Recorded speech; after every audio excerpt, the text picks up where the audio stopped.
Hello दोस्तों, मेरा नाम संदीप कुमार वर्मा है। आज हम क्लास 10 के एनसीईआरटी की किताब का पहला चैप्टर वास्तविक संख्या के बारे में पढ़ेंगे। पहला चैप्टर का नाम है वास्तविक संख्या। इसमें हम सबसे पहला चैप्टर प्रश्नावली 1.1 के सभी सवालों को एक एक करके हल करेंगे। इसमें प्रश्न नंबर पहला बोल रहा है कि निम्नलिखित संख्याओं का एचसीएफ ज्ञात करने के लिए यूक्लिड विभाजन एल्गोरिथम का प्रयोग करो। और इसमें 3 सवाल दिया है। पहला 135 और 255, दूसरा 196 और 38,220 और तीसरा 867 और 255 का हमें यूक्लिड विभाजन एल्गोरिथम का प्रयोग करके हमें एचसीएफ ज्ञात करना है। इसमें एक चीज बोला है कि एचसीएफ तो ज्ञात करना है, लेकिन हमें यूक्लिड विभाजन एल्गोरिथम का प्रयोग करना है। तो सबसे पहले हम देखेंगे कि यूक्लिड विभाजन एल्गोरिथम होता क्या है, ये कैसे काम करता है।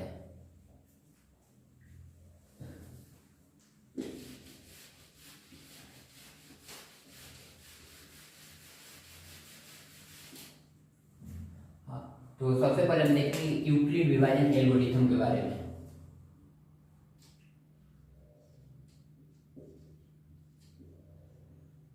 यूक्लिड विभाजन एल्गोरिथम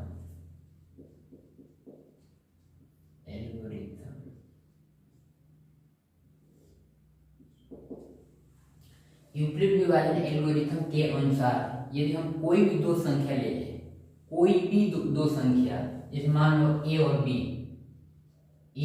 कोई भी दो संख्या है, तो दो संख्या लेने पर कोई भी एक संख्या छोटा होगा या तो बड़ा होगा। कोई भी दो संख्या लेंगे तो एक छोटा रहता है तो एक बड़ा रहता है। तो जो बड़ी संख्या होती है, मान लो कि ए बी से बड़ा है, ए बड़ा हो बी से, तो जो ए का मान होता है वो बी क्यू प्लस आर के बराबर होता है। इसको ही हम यूक्लिड विभाजन एल्गोरिथम कहते हैं। बस इसमें कुछ भी समझना नहीं है, सिर्फ कि यदि दो संख्या को अगर लेते हैं, तो अगर दो संख्या लेंगे तो इसमें कोई भी एक छोटा होगा या बड़ा होगा। तो जो बड़ी संख्या होती है वो बी क्यू प्लस आर के बराबर होती है। उसको ही हम यूक्लिड विभाजन एल्गोरिथम कहते हैं।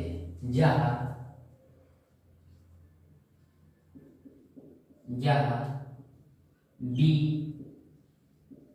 भागफल और आर शेषफल होता है, और आर का मान 0 से बड़ा या बराबर होता है और बी से छोटा होता है। जब हम सवाल करेंगे तो देखेंगे कि ये मैंने लिख दिया, तो अभी समझ में नहीं आएगा कि मैंने कैसे लिखा, लेकिन जब सवाल हम हल करेंगे तो मैं एक पॉइंट में बताऊंगा कि कैसे मैंने लिखा, और वहां पर आपको पूरा आराम से समझ में आएगा कि ये लिखना कोई भी बड़ी बात नहीं है। वो सवाल देखकर भी आदमी लिख सकता है कि ये इसमें कुछ भी याद करने लायक नहीं है। तो अब हम एक एक करके सवाल हल करेंगे।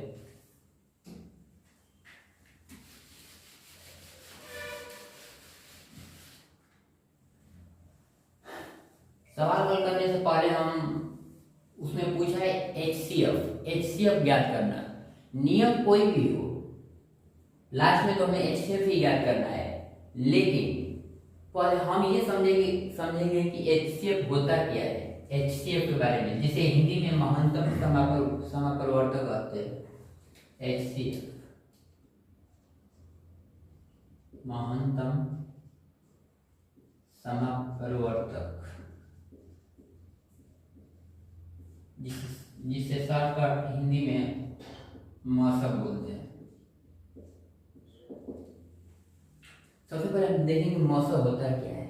मैं इसका परिभाषा लिखवाने से पहले सबसे पहले हम एग्जाम्पल से समझेंगे कि मसब वास्तव में होता क्या है। जैसे मैंने कोई भी दो संख्या ले लिया, जैसे 12 और 16,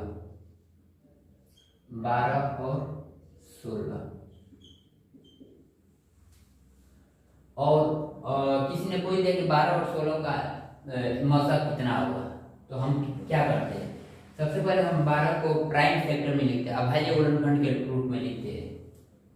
तो जिस 12 का किसी को अगर मालूम नहीं है कि अभाज्य गुणनखंड क्या होता है, तो हम सबसे पहले इसको ऐसे करते हैं, इसमें 12 को लिखते हैं और सबसे छोटी संख्या से भाग करते हैं। तो सबसे छोटी संख्या 2 से भाग करेंगे, 1 से तो सभी संख्या विभाजित होती है, इसलिए एक से हम भाग नहीं करते हैं।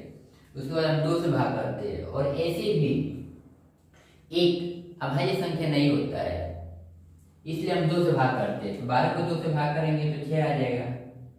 फिर अब 6 को फिर 2 से भाग करेंगे तो ये 3 आ जाएगा। फिर अब इसको फिर 3 से भाग करेंगे तो ये 1 हो जाता है।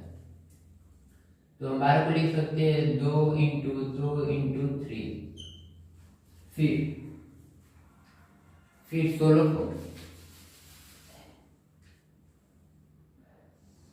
फिर 16 को हम अभाज्य गुणनखंड के रूप में लिखेंगे। तो 16 को 2 से भाग करेंगे तो ये 8 बढ़ जाएगा। फिर 8 को 2 से भाग करेंगे तो 4 बढ़ जाएगा। फिर 4 को 2 से भाग करेंगे तो 2 बढ़ जाएगा। फिर 2 को 2 से भाग करेंगे तो 1 बढ़ जाएगा।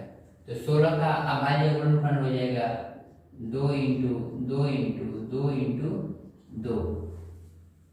तो मौसा, तो अब हमें मौसा ज्ञात करना है। तो मौसा में 1 पद, 2 पद हो, 3 पद हो, 4 पद हो, कितना भी पद हो, तो उसमें ये देखा जाता है कि तीनों पद या चारों पद या दोनों पदों में उभयनिष्ठ क्या है, जो दोनों में कॉमन हो, उसी को हम मौसा कहते हैं। अर्थात इसमें हम देख रहे हैं कि ऊपर भी एक 2 है, नीचे भी 2 है, तो इसका एक पेयर बन रहा है। फिर इस ऊपर भी एक 2 है, नीचे भी एक 2 है, तो इसका भी एक पेयर बन रहा है। फिर ऊपर 3 है, नीचे 3 नहीं है, तो इस 3 का पेयर नहीं बन रहा है। फिर नीचे 2 है, लेकिन ऊपर अन्य कोई 2 नहीं है जिसका इसके साथ पेयर बनाया जाए। तो इसलिए हम ना इस 3 को लेंगे, ना इस 2 को लेंगे, ना इस 2 को लेंगे, क्योंकि इसका पेयर बन ही नहीं रहा है। इसलिए हम इसको हम लिखेंगे ही नहीं। तो जिस का पेयर बनता है उसको हम लिखते हैं। तो यहाँ एक पेयर बना है 2 का, और फिर यहाँ एक 2 का पेयर बना है, तो इसलिए यहाँ मौसम 4 होगा। मेरा समझाने का मेन मकसद है कि मौसम होता क्या है रियल में। तो अब देखेंगे हम लोगों का 12 और 16 का मौसम 4 आ गया, तो 4 ही क्यों आया, ये हम देखेंगे। परिभाषा लिखवाने से पहले हम ये देखेंगे कि मौसम 4 आया, लेकिन ये 4 ही क्यों आया। इसके परिभाषा में ये बोला जाता है कि वो बड़ी से बड़ी संख्या जिसे भाग करने पर वो संख्या पूरी तरह से विभाजित हो जाता है, उसको ही हम मौसम कहते हैं। सबसे पहले हम परिभाषा लिखेंगे, वह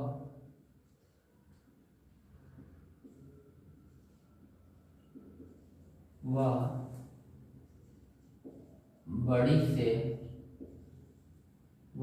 से बड़ी संख्या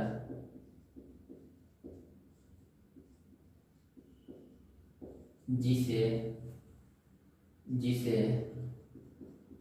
भाग देने पर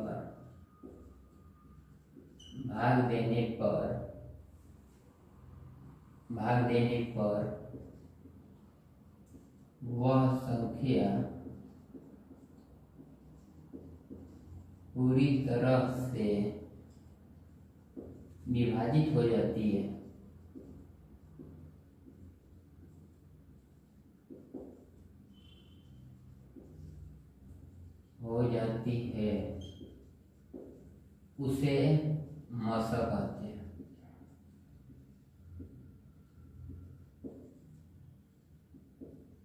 उसे मौसा कहते हैं।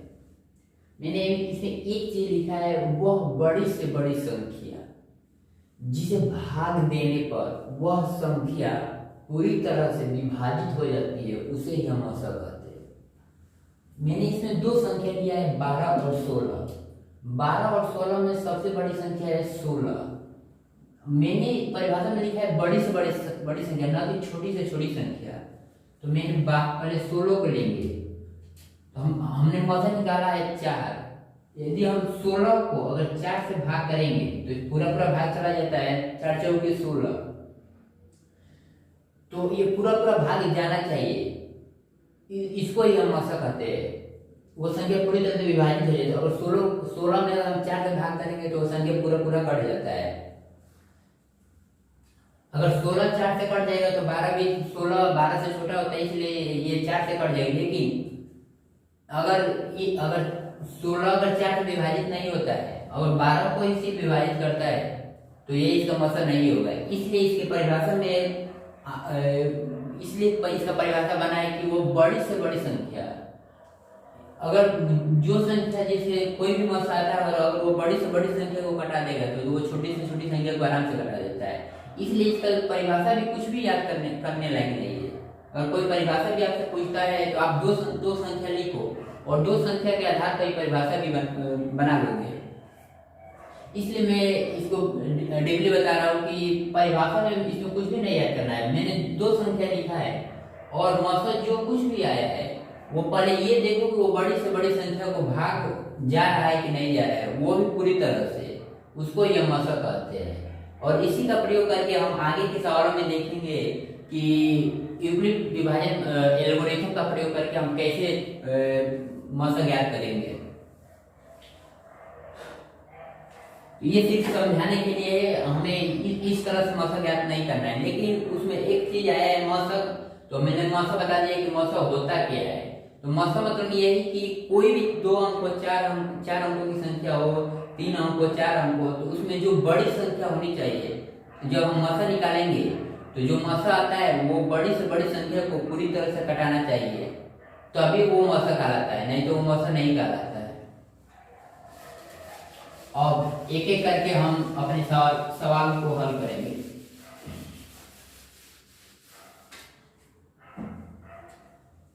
तो पहला सवाल था 135 और 255 का हमें एचसीएफ ज्ञात करना है। पहला सवाल यही था, और वो भी यूक्लिड विभाजन एल्गोरिथम से। तो यूक्लिड विभाजन एल्गोरिथम से मैंने पहले ही बताया था कंसेप्ट कि उसके लिए हमें 2 संख्या होना जरूरी है। तो इसमें दो संख्या है ही, तो हम हल करेंगे आराम से। इसमें कुछ भी अलग से नहीं बताऊंगा, बस जो कुछ भी है एकदम बेसिक से मैं बताऊंगा। सबसे पहले हल लिखेंगे, इसके बाद यहाँ लिखेंगे यहाँ 255 बड़ा है 135 से, बड़ा है।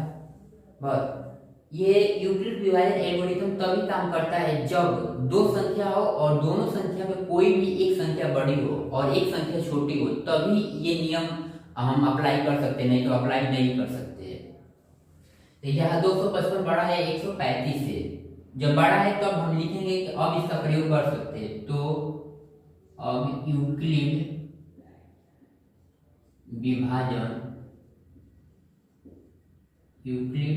विभाजन एल्गोरिथम मतलब प्रमेय, तो हम लिखेंगे यूक्लिड विभाजन प्रमेय से। यूक्लिड विभाजन प्रमेय बोलता क्या है कि यदि कोई एक संख्या बड़ी हो तो उसका मान BQ प्लस R के बराबर होता है। यही मैंने बताया था, और इसी चीज का हम इसमें अप्लाई करेंगे तो सवाल आसानी तरीके से हो जाएगा। तो अब हम लिखेंगे A इक्वल में BQ प्लस R। तो इसका पहला चरण लिखेंगे, चरण पहला। तो 255 और 135 में कौन सी संख्या बड़ी है? तो 255 बड़ा है, तो 255 इक्वल में 135। तो क्या 255 135 के बराबर है? नहीं, अभी बराबर नहीं है। अब इसको हम बराबर करेंगे, तो इसको कैसे बराबर किया जाता है अब देखेंगे। तो 255 में हम 135 से भाग करेंगे। ये भी 3 अंक का है, ये भी 3 अंक का है, तो ये एक ही बार भाग जाएगा, क्योंकि 2 बार भाग ले जाएंगे तो ये 13 दूनी 26, 260 के आसपास चला जाएगा। ये अभी 250 के आसपास है, तो हम एक बार भाग ले जाएंगे। 135, 0 5 में से 3 गया 2, 2 में से 1 गया 1। हाँ, तो 255 में हम 135 भाग ले गए तो एक बार गया, तो ये ए का मान जो बड़ी संख्या होती है उसको यहाँ पर लिखते हैं, और जो ये बी का मान है, और क्यू मैंने बताया था भागफल कितना आया है ए, तो 135 गुणे 1, फिर प्लस आर मैंने बताया था शेषफल कितना बचा है 120। अब इसको देखेंगे 135 गुणे 1 प्लस 120, इसको जोड़ेंगे तो 255 के बराबर आ जाता है, ये दोनों बराबर हो गया। फिर दूसरा चरण, फिर अब दूसरे चरण में जो 135 है वो भाज्य के रूप में काम करेगा। 135 बराबर होगा 120 के, तो क्या 135 120 के बराबर है? नहीं, तो फिर हम अब इसको बराबर करेंगे, तो अब 120 से हम 135 में भाग करेंगे। भाग हम साइड में भी कर सकते हैं, लेकिन साइड में करने की जरूरत नहीं है, और इसके सामने करेंगे तो अच्छा भी रहेगा। एग्जाम में जब भी करना है उसको छिपा कर नहीं करना है, उसको सामने ही करना है, ताकि देखने में भी अच्छा लगे। तो 120 से 135 में भाग करेंगे तो एक बार भाग जाएगा, ये 5, 3 में से 2 गया 1, तो 135 बराबर हो जाएगा 120। मैंने बताया था यह क्यू क्या होता है? भागफल, एक बार भाग गया है, और शेषफल कितना बचा है 15। तो अब 135 120 प्लस 15 को जोड़ेंगे तो 135 के बराबर आ जाएगा। और ये चरण कब तक हम लोग करते जाएंगे? जब तक शेषफल शून्य आ नहीं जाता। जब तक शेषफल शून्य नहीं आ जाता तब तक हम ये भाग करते ही रहेंगे। चरण 3, और यहाँ 120 भाज्य के रूप में काम करेगा, और ये शेषफल 15। क्या 120 15 के बराबर है? नहीं, तो अब इसको हम बराबर करेंगे, तो 15 से हम 120 में भाग करेंगे। 15 से जब 120 में भाग करेंगे तो ये 8 बार भाग जाएगा, 15 8 120। अब इसको जब घटाएंगे तो ये पूरा कट जाएगा, तो अब इसको लिखेंगे 15 गुणे ये यहाँ पर भागफल आया 8, और अब यहाँ शेषफल कुछ भी नहीं बचा है, अर्थात शेषफल शून्य बचा है। शेषफल शून्य, जब शेषफल शून्य आ जाए उसके बाद कुछ भी करना नहीं है, उसके बाद आगे स्टेप कुछ भी नहीं, बस अब सिर्फ लिख देना है। अतः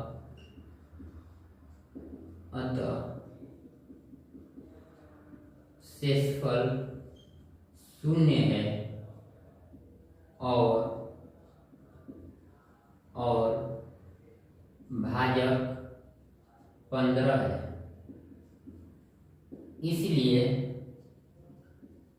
इसलिए मस 15, यही हम लोगों का आंसर हो जाएगा।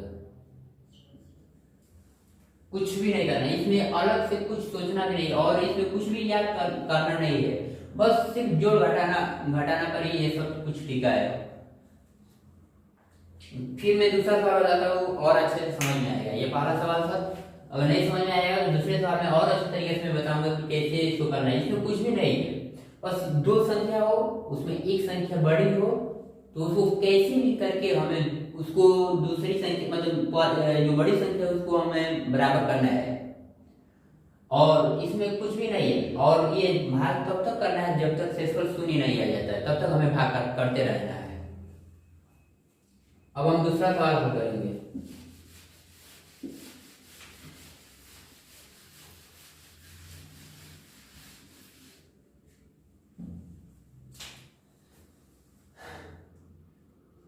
दूसरा सवाल है 196 और 38,220 का हमें HCF ज्ञात करना है। तो इसमें भी कुछ नहीं करना है, जैसे उसमें हमने लगाया था नियम वैसे ही इसमें भी लगाएंगे। पहले लिखेंगे हल, पहले लिखेंगे यहाँ।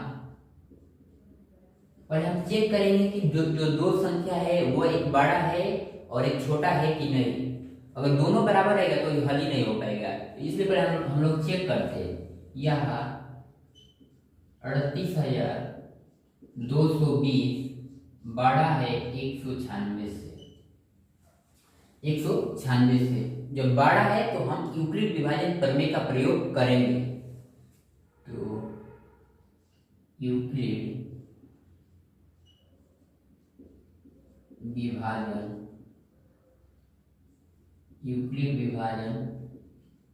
प्रमेय से, यूक्लिड विभाजन प्रमेय क्या बोलता है, यदि दो संख्या हो और तो जो बड़ी संख्या होती है वो बी क्यू प्लस आर के बराबर होती है। तो इसको हम एक साइड में लिख लेंगे, ए इक्वल में बी क्यू प्लस आर, जहाँ ए बड़ा होता है बी छोटा होता है। तो चरण पहला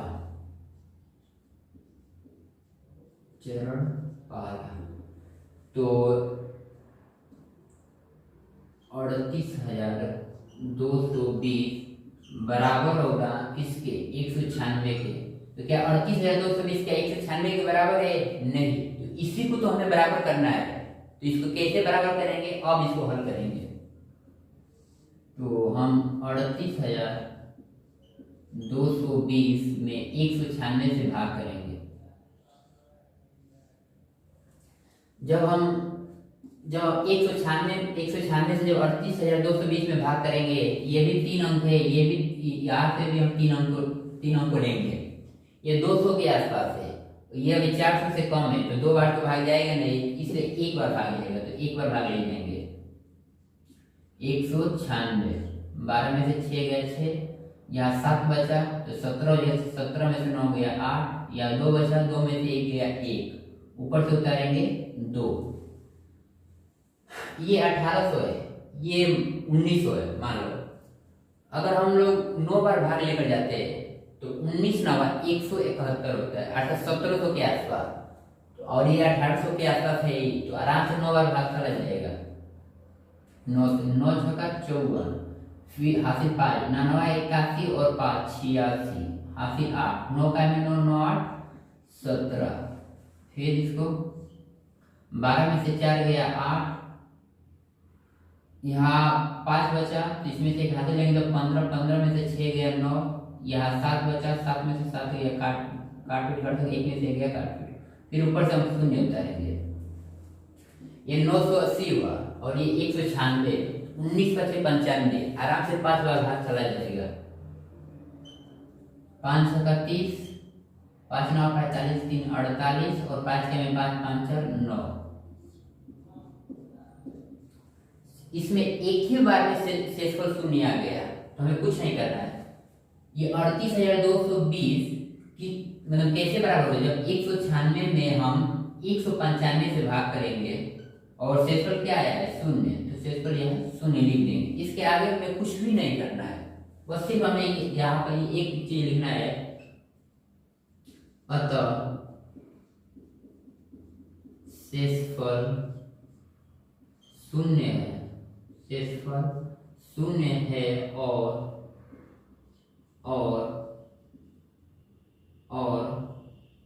भाजक 196 है, इसीलिए मशक 196, यही हम लोगों का आंसर हो जाएगा।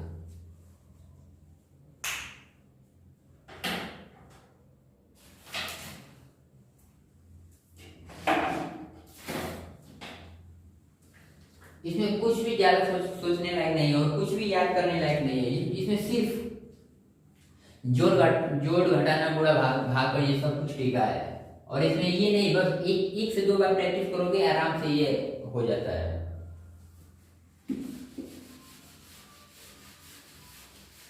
अब हम तीसरा सवाल देखेंगे। तीसरा सवाल है 867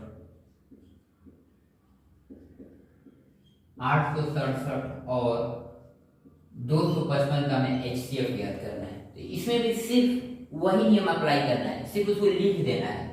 तो यहाँ लिखेंगे हल यह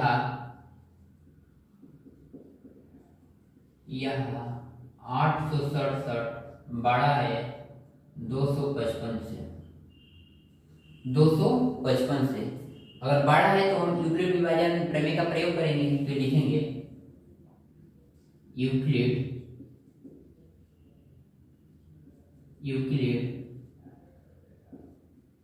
विभाजन प्रमेय से। यूक्लिड विभाजन प्रमेय क्या कहता है कि यदि कोई भी दो संख्या हो और उसमें एक संख्या बड़ी हो एक संख्या छोटी हो, तो जो बड़ी संख्या होती है वो BQ प्लस R के बराबर होती है, अर्थात A इक्वल में BQ प्लस R। तो चरण फर्स्ट, तो ये 867 बराबर होगा 255 के। तो क्या 867 255 के बराबर है? नहीं। और इसी को हम बराबर करेंगे। तो ये बराबर कैसे होगा? जब हम 867 में 255 से भाग करेंगे, 255 से भाग करेंगे। 25 × 75 और ये 86 है, तो आराम से 3 बार भाग चला जाएगा। 3 बार, 3 × 5 = 15, 3 × 5 = 15, 1 16 और 3 × 9 6 और 1 7। 7 में से 5 गया 2, 6 में से 6 गया 0, 8 में से 7 गया 1। तो हम इसको लिख देंगे। मैंने बताया था कि जो Q होता है वो भागफल होता है और R क्या होता है? शेषफल। तो यहाँ कितना आया है? भागफल 3 और शेषफल कितना आया है? 102। और ये 867, अब ये 255 गुणे 3 प्लस 102 को जोड़ेंगे तो ये इसके बराबर आ जाएगा। चरण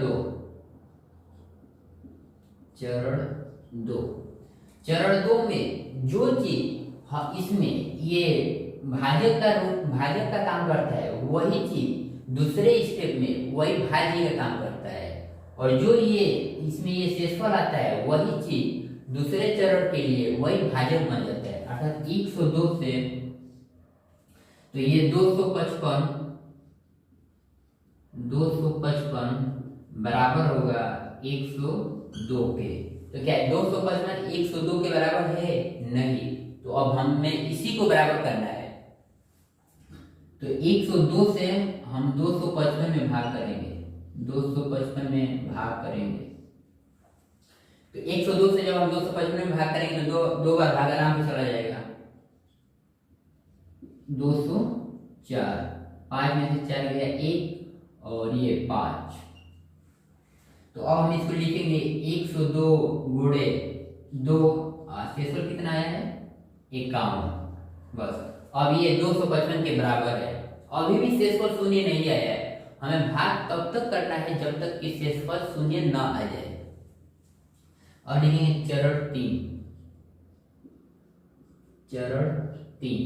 चरण 3 में ये 102 बराबर होगा 51 के। लेकिन क्या 102 51 के बराबर है? नहीं। तो अब हमें इसी को बराबर करना है। तो अब हम 51 से 102 में भाग करेंगे। जब 51 से 102 में भाग करेंगे तो दो बार भाग जाएगा, अर्थात 102 ये पूरा कट जाएगा। तो हम लिख सकते हैं 51 गुणे 2, शेषफल कितना है? 0।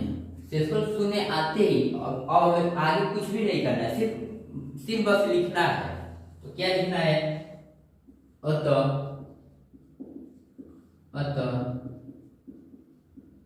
शेषफल 0 है और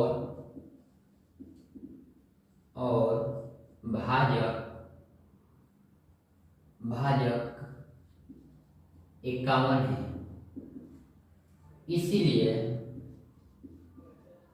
इसीलिए मत 51, यही हम लोगों का आंसर हो जाएगा। और इसमें कुछ भी अलग सोचने वाली बात नहीं है, कुछ भी नहीं, बस एक ही चीज को बार बार रिपीट करना है, बार बार रिपीट करना है, बस उसमें जोड़ घटाना करना है और वो उसी चीज को लिख देना है।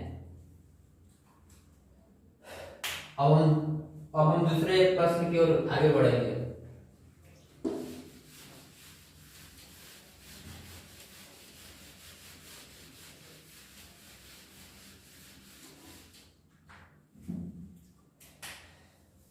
दूसरा प्रश्न दिया है, प्रश्न नंबर 2। प्रश्न नंबर 2 वो दिया है सिद्ध करने के लिए। प्रश्न नंबर 2 है, दर्शाइए कि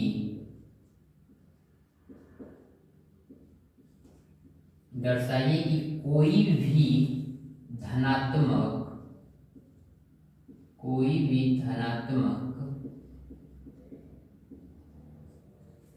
भी धनात्मक विषम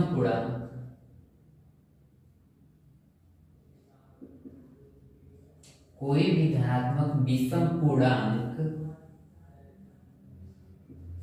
सिक्स क्यू प्लस 1, 6q+3 और 6q+5 के रूप का होता है,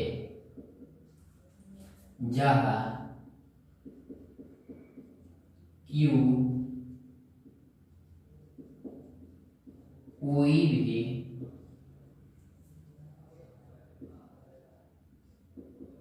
कोई भी पूर्णांक है।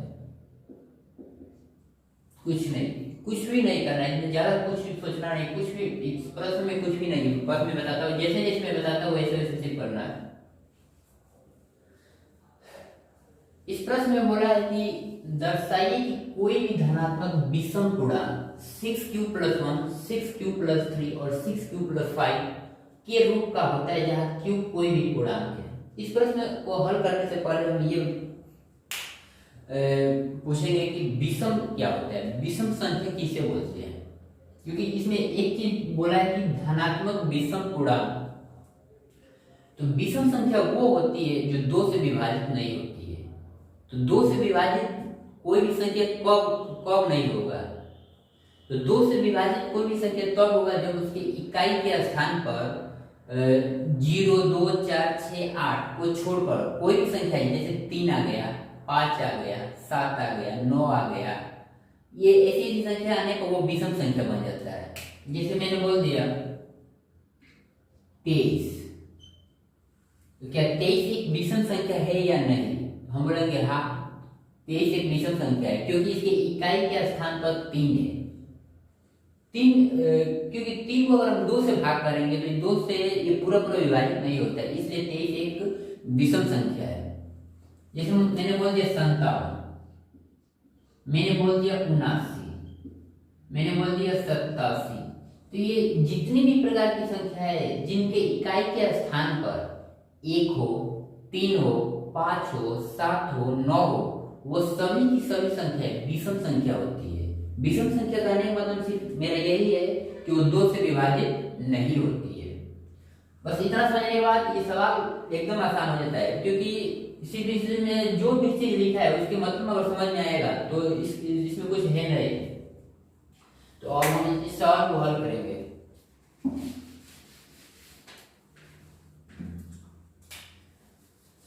हल,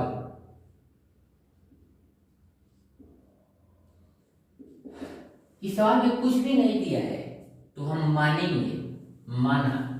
इसमें एक चीज दिखा रहा है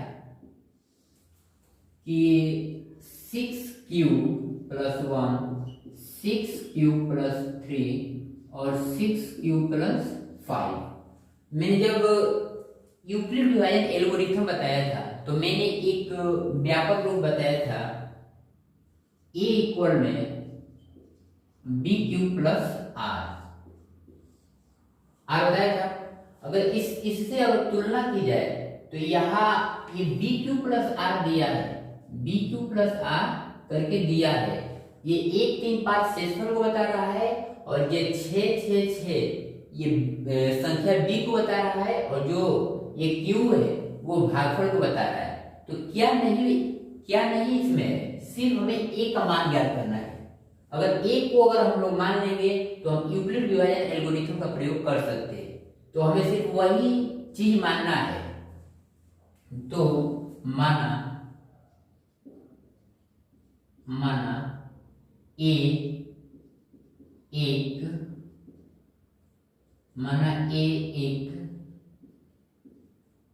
धनात्मक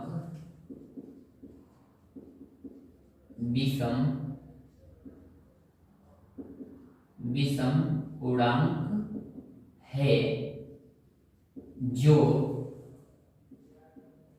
6 से बड़ा है। मैंने एक पॉइंट लिखा है अलग से, और वो भी मैं अलग से कुछ नहीं लिखा है, क्योंकि जो भी सवाल में अगर आदमी अलग से लिखता है वो सवाल के अनुसार ही लिखता है। इसमें लिखा है 6q + 1 6q + 3 6q + 5। तो इसमें मैंने बताया था कि जो ये b का मान होता है वो e से छोटा होता है, अर्थात e का मान बड़ा होता है। तो ये 6 दिया है, सभी में 6 से कॉमन है, अर्थात इसका मतलब ये समझ में आता है कि जो e का मान होगा वो 6 से ऊपर ही होगा। इसलिए मैंने लिखा कि माना ए एक धनात्मक विषम पूर्णांक है जो 6 से बड़ा है, अर्थात अगर a का मान 6 से बड़ा है, इसका मतलब कि b का मान कितना हो जाएगा, 6 हो जाएगा, अर्थात b का मान 6, अर्थात b का मान 6 होने का मतलब अतः शेषफल का मान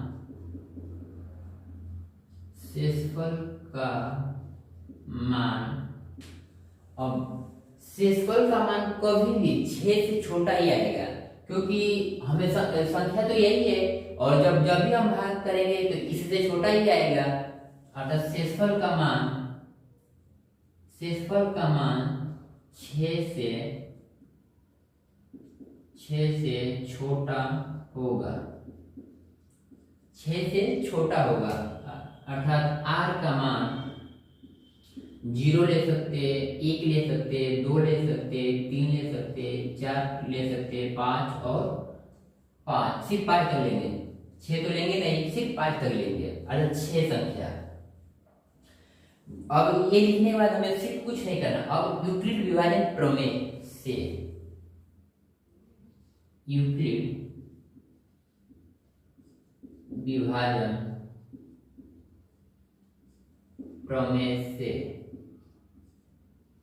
यूक्लिड विभाजन प्रमेय क्या बोलता है कि इसको हम लिख लेंगे, इसमें कोई भी दिक्कत नहीं कि लिखने से सवाल और अच्छा दिखेगा।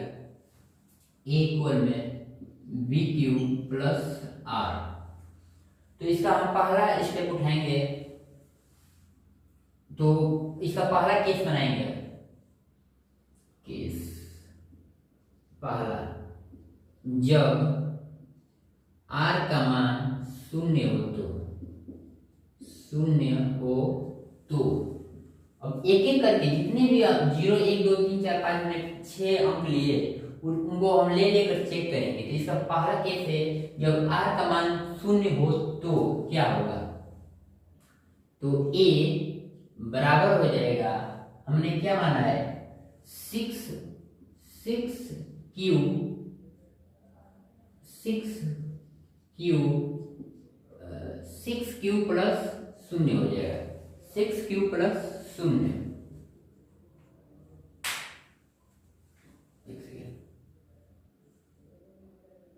ये कुछ भी नहीं, मतलब इसमें हम अलग से, जैसे ये दो प्रश्न में दिया 6q तो एक अचर संख्या है, चर संख्या है, इसके स्थान पर हम लोग कोई भी चर संख्या को मान सकते हैं।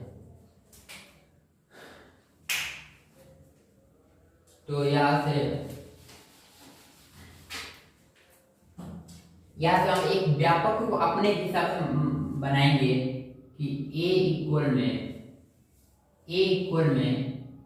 6m या a इक्वल में, या वैसे भी हम लोग हल कर सकते हैं, उसमें कोई भी दिक्कत नहीं है।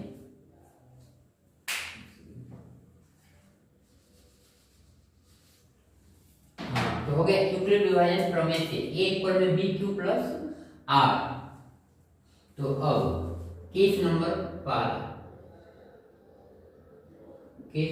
पहला, जब r का मान शून्य हो तो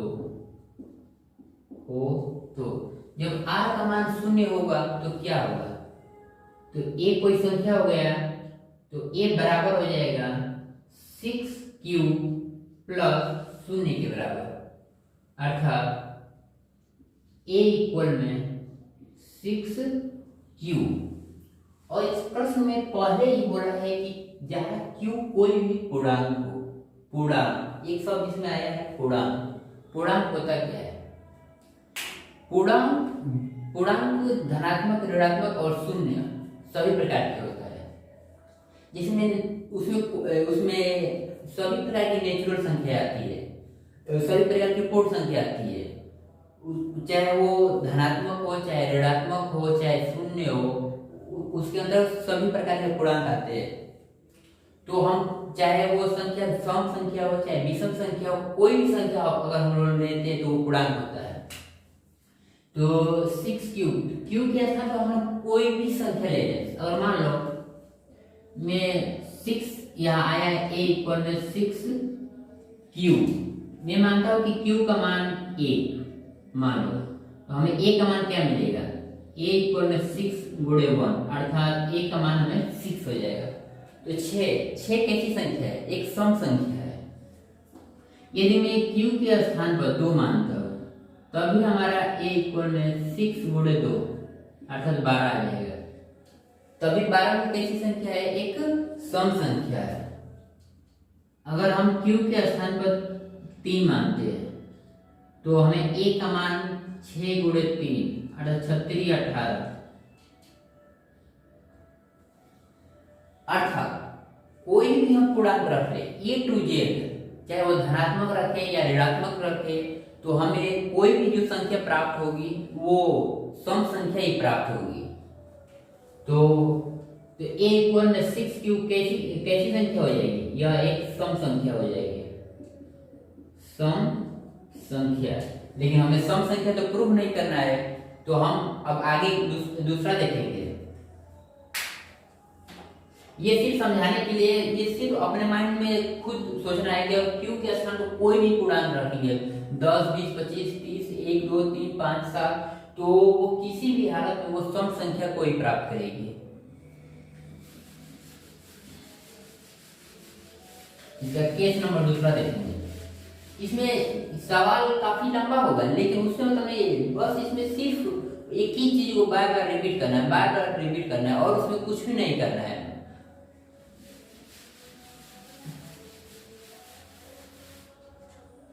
केस नंबर 2,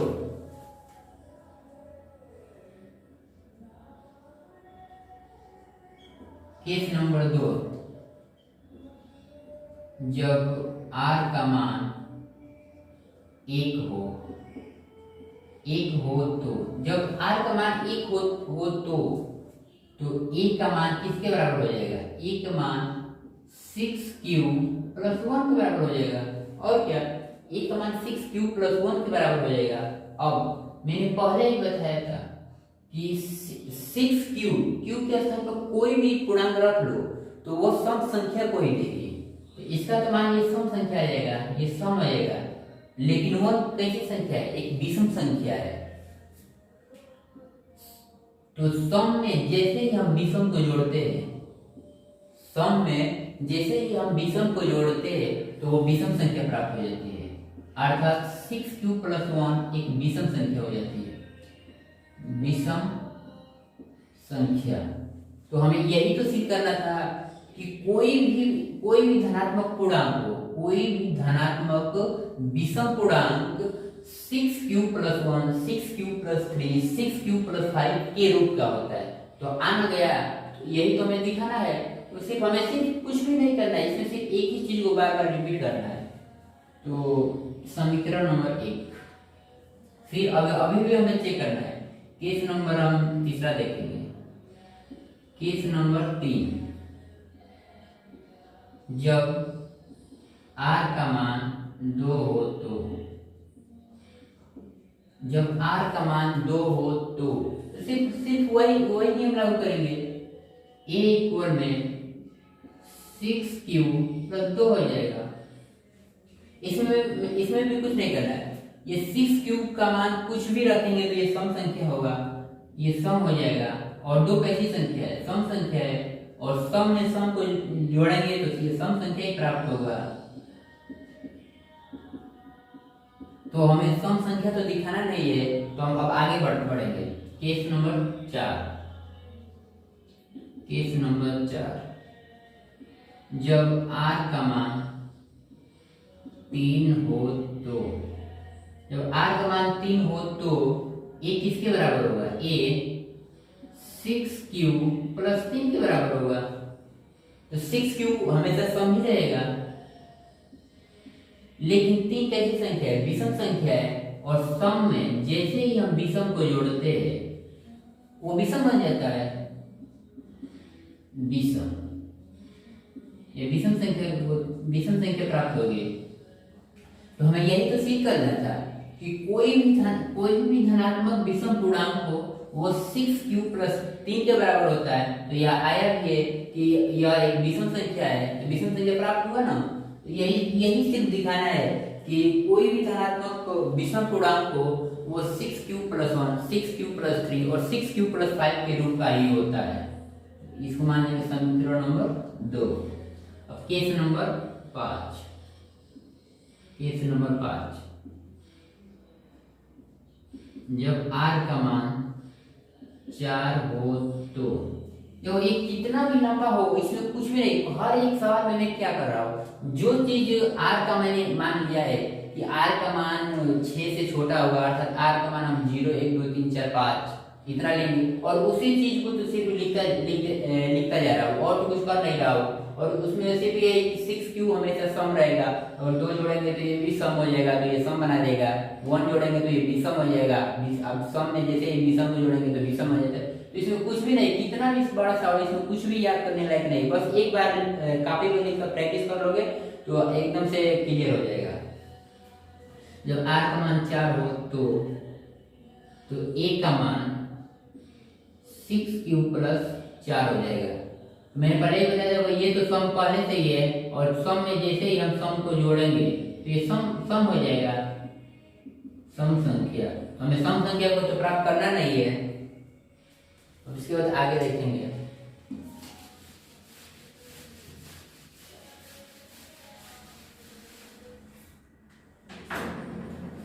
अब केस नंबर 6 देखेंगे। केस नंबर 6, जब r का मान, जब r बराबर हो, जब r का मान 5 हो तो, 5 हो तो, जब r का मान 5 हो तो हम क्या करेंगे? तो वही चीज इसमें भी रिपीट करेंगे। a 6q प्लस 5 के बराबर होगा। मैंने पहले ही बताया था कि 6q हमेशा सम ही रहेगा, और 5 किसी संख्या है? विषम संख्या है, विषम। और सम में जैसे ही हम विषम संख्या को जोड़ेंगे तो ये विषम संख्या ही देगी, विषम संख्या। हमें यही तो सिद्ध करना था कि कोई भी धनात्मक विषम पूर्णांक हो वो 6q प्लस 5 या 6q प्लस 3 या 6q प्लस 1 के रूप का ही होता है। तो आना गया, तो वही तो हमें दिखाना है, तो हो गया बस। तो ये समीकरण नंबर 3।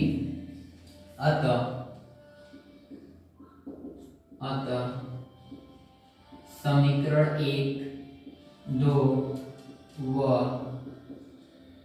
3 से स्पष्ट होता है कि जो हम लोग हल किए उसी को सिर्फ लिख देना है कि 1, 2 व 3 से स्पष्ट होता है कि कोई